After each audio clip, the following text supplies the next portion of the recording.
یہ 6 کی 6 باتیں اللہ نے ہمیں سورۃ فاتحہ میں عطا فرما دی۔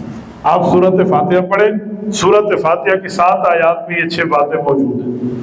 میں سورۃ فاتحہ آپ کی خدمت میں رکھ دیتا ہوں۔ یہ ایک سورت ہے، 99 نام ہیں اس کے، فاتحہ ہے، شافعہ ہے، اس طرح مشفعہ ہے، کئی نام ہیں، مرضیہ ہے، سورۃ الدعاء ہے، سورۃ الافتتاح ہے، کئی نام ہیں سورت کے۔ اس سورت میں رب کریم نے الحمدللہ رب العالمین سے شروع فرمایا، تمام تعریفیں اللہ کی ذات کے لیے، الرحمن الرحیم، جو مہربان بھی ہے، نہایت رحم کرنے والا بھی ہے، الرحمن الرحیم، مالک یوم الدین، قیامت کے دن کا مالک ہے، ایاک نعبد و ایاک نستعین، وہ اللہ ہے جس کی ہم خالصتاً عبادت کرتے ہیں، اسی سے مدد مانگتے ہیں۔ اہدنا الصراط المستقیم، اے اللہ میں سیدھے راستے پر چلا دے۔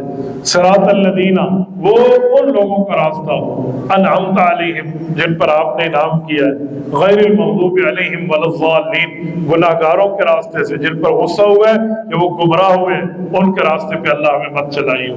یہ قرآن کریم کی سورۃ فاتحہ کی آیات کا ترجمہ ہے۔